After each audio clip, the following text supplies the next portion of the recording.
bu ma ko dundee quand même ñun dafa am lu ñuy dundee religion bi te religion bi bu dee la mu wax rek ñun appliqué nañ ko ñu bëri dañu war a muuru quand même ñun ni ñuy julliti jigéen ñi ni ñuy solo ça ne reflété wul ci wolof ni ko diine bi bëggee fii ñu ci gën a bëri bu ñu waxantee dëgg rek dafa paraître bi maanaam ni ngay mel dafa bokk ci diine bi loolu dafa am solo donc am na loo xam ne am na Sénégal moom mooy lu ñu ci war a njëkk a jàng moom mooy lu ñu ne 95% de musulmans ñoo nekk fii te ñu bëri ñu jàng xarañ am na sax ñu koy des fois sax nga damoo ko te doo ko tey pourquoi ñu dem ci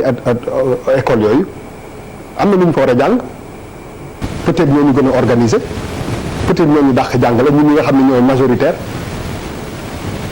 dafa am solo c'est-à-dire que donc am na lu ñu war a jàng ci ñi nga xam ne ñoom ñooy beneen diine bi nekk Sénégal loolu c'est important beneen bi beneen bi moom mooy que quand même ñu ngi nekk Sénégal ci ni ngay mel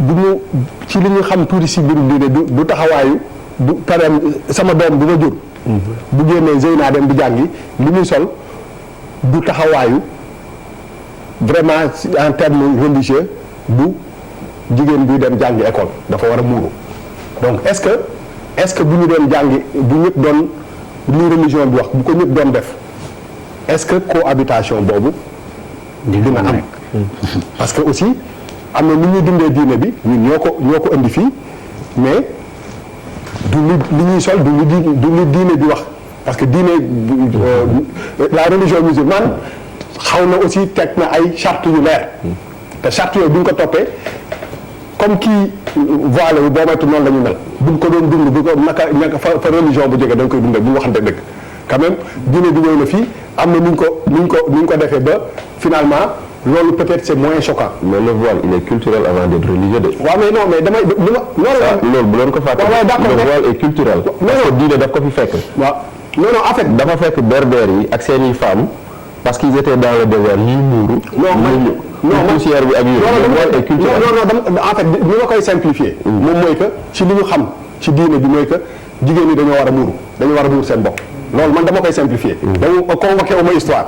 mais baax na. voilà waaw d'accord mais gars yi dama leen déglu de bàyyi leen ma rek ma wax sa Bachir bàyyi ma rek ma dem sama engrais.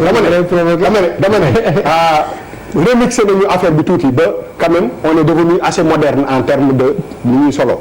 te loolu boo convoqué sol burka bi wala dara nga ko xam nga li ma la bëgg a wax dafay compliqué. donc pour man wax fa dëgg yàlla ni ñuy dundee religion bi tant que ñu ngi koy dundee noonu peut-être que ce problème là il n'existe pas li ma xam moom nekk Sénégalais te dama koy revendiquer mooy wax fa dëgg yàlla entre ñun ak suñu mbokku sama man ak Charles comme symboliquement problème boobu je suis d'accord avec Papis que nous on est bénis parce que lu ma koy dundee la wax fa dëgg yàlla dama jël sa bopp en exemple rek musuma am xaar ma yàlla te ñi ma xam ñëpp musuñu ko am c'est quelque chose boo xam ne acquis la te man dama koy revendiquer Sénégal man d'accord ma si loolu pour man damay revendiquer que ni nekkin bi ñu nekk à la limite différence boobu sax dafa dem ba exister wul wax fa dëgg yàlla te loolu il faut acquis la il faut ñu préserver ko maintenant diine bi nag dafa am ñu koy dundee nii am ñu koy dundee na ka sol burkaam dem ci école ba wax fa dëgg yàlla dañ ko war a jël comme nit bi nga xam ne noonu lay dundee religion bi te loolu sax boo moytu ñoo gën a jege diine bi que ñun ñii di àddina yi. te loolu donc pour man aussi loolu dafa am solo par exemple sa papa ne la defal ndànk rek sa papa ne la jóge dama jàngi gendarme kon pare go waaw benn bët bi wuyu ma sa papa ne la demal gendarme jàngi nga dem toog ca école ba jàkkaarloo croix ba tëj nga sa benn bët si benn principe bu ñu waxantee dëgg donc am na lu bëri loo xam ne tëj nañ suñu bët quand même en termes de la religion pour dem sàkku parce que yàlla moo ñu dimbale ba gisatuñu loolu mais loolu yëpp pour man lii moo koy convoqué ça veut dire aujourd'hui nit bi sol burka bi dem jàngi il faut que ñu xool ko comme jullit beneen bi nga xam ne dafa def greffage ñëw toog parce que boo ko xoolee neneen rek à la limite nit ki da nga koy wax que ni il faut mu adapté wu un peu ci port vestimentaire am pour que nga mën ko accepter et ça pose un problème. ok donc discrimination bi ngay coow foofu alors Malal pour terminer avec choc de la semaine bi ak li xew seen koñ nee nga Kër Ndiago ñoom dimi nga Manjaan Malal mancino tukulóor manci bi feecar bi rawul mendi manci bi église Saint Abraham cendi Mlele Sénégal ak Lille xam nga loolu mooy la maa ngi tudd Malal rawul sama xarit la maa ngi dëkk église Saint Abraham rawul may ma limon Sénégal neex na loolu ma dégg sama koñ laa ko déggee vivre ensemble moo koy indi parce que suñu kër yi ñu ngi jàkkaarloo dañuy lekk ñun suñu waa kër ñooy ëppale ngalax njaago yi pour dire que en fait quand même am na loo xamante ne foog ñu siy bàyyi xel mais li ma bëgg a indi bu ñu convoqué histoire wax nga fi léegi berbère yi ne moom moo tax ñuy niiru xanaa berbère yu góor yi bi ñu niiru wala poussière bi jigéen ñi rek la doon laal. ñoom dañoo yoroon seen i kaala. dañuy kaala dañoo yoroon seen i kaala. d'accord effectivement mais bu ñu convoqué histoire. muy catholique di islam. yooyu yëpp daf ñu fekk si ñun. tout à fait. cosaanoo wu ñoog moom. white man came in Africa with Bibles and rifles. tubaab bi daf fi dugg indi Bible ak fusil. arab bi dugg fi. indi jaasi ak Coran.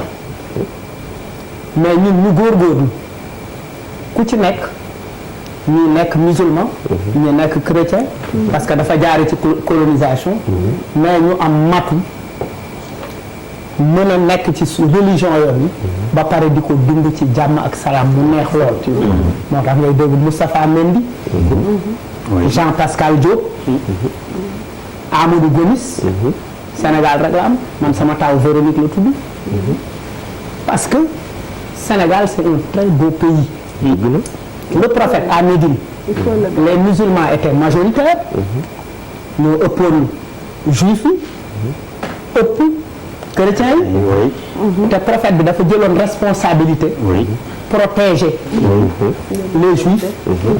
protéger les chrétiens ba pare am ak ñoom ay accords commerciaux. lakum diinukum waliya diin ci alxuraan la ne. c'est vrai léegi man benn question laay laaj. voile bi dafa wàññi notu yeneen élèves yi wala. parce que quand même pour poser un problème parce que l'équilibre social il ne faut pas le perturber. est-ce que voile bi bu fekkoon voile bi dafa lonk professeur bi daal parce que léeg-léeg voile yu gudd. donc il faut dire les choses.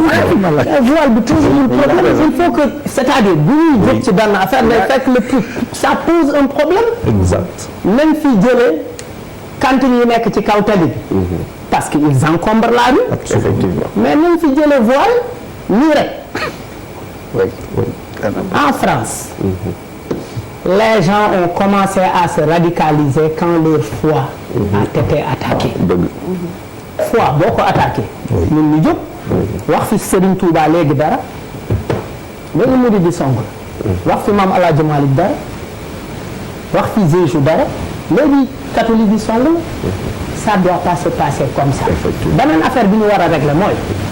constitution tamit léegi la dafay doy waar. dafa mel ni dafa may paradoxe. lu tax ñuy nangu école yi di tudd ay école catholique ay école islamique ay école nangam. bu fekkee parents yi quand même vraiment affaire bi metti na leen. l'école dit que je suis une école catholique. privé catholique. privé catholique. n'inscris pas ton enfant là-bas. beneen affaire bi ci topp. tu n'as jamais vu un catholique inscrire son enfant à l'école franco-arabe. xam nga franco-arabe arabe ngay jàng ak français. oui c'est clair. c'est clair. c'est-à-dire il faut qu'on soit conséquent avec nous-mêmes. te suñu équilibre social nag du ñu nangu kenn di ko perturber. parce que moi j'ai envie. am doom tuddee ko Raoul Mendy. ñu toog gàllem di ma seetaan. te ñu jubóo la dëkk. équilibre social boobu du ñu nangu ku ko perturber. xam nga lu tax kenn waru ko nangu. nous sommes tous issus de familles mixtes. oui. moi qui te parle sama maam bi jur sama yaay am na rakam boo xam ne catholique la on a une partie de la famille qui est catholique.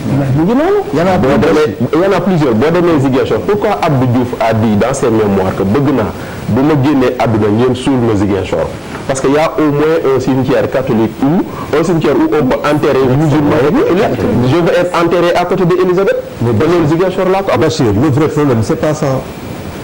Vrai problème. Charles c'est mooy le choc communautarisme benn tour dans le non gis nga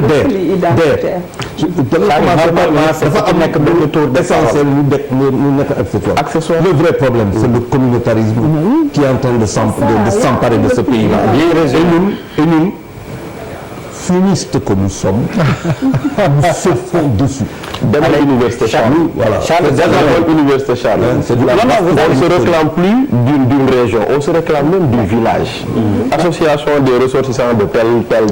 damay compléter benn affaire bu ndaw.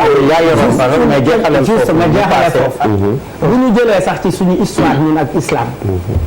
El Hadj Omar Tall bi muy islamiser. bi mu ñëwee ba bëgg islamiser les Peuls du Massina. fekk Amadou moo fa jege. Amadou Tall. mu ne Amadou foog nga song ñi.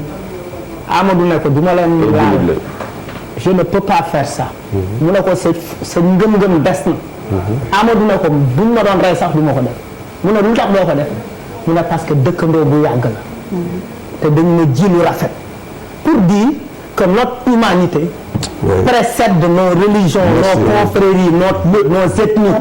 Mais l'important n'est pas les religieux, l'important est la spiritualité. Oui. Un pays spirituel. Charles, je te coupe. Oui, finalement, ça devient un thème. Je pense qu'il y a un effet amplificateur, un accélérateur de particules, c'est les réseaux sociaux et les médias. Je pense que tes histoires médias qui conflit. Il faut que aussi ñu koy questionner jamono bu nekk encore une fois li jaan bi matt ñeneen mën nañu matt ñun il faut que ñu utiliser réseaux sociaux yi gën a am responsabilité le sens des responsabilités parce que foofu échange yi gën a très sincèrement j'ai vu des commentaires des posts ci réseaux sociaux yi ça fait très sincèrement xaw ma lan lay nuróol beneen bi mooy médias yi aussi il faut que ñu gën a am sens des responsabilités ci phénomène yi bu amee encore une fois accélérateur de particules lañu effet amplificateur bi c'est extraordinaire te mën na jur musiba donc là aussi je pense que ne il faut ñu bàyyi ci xel. Merci Pape Djibril. Fou malade qui n'est pas si fou que ça. On passe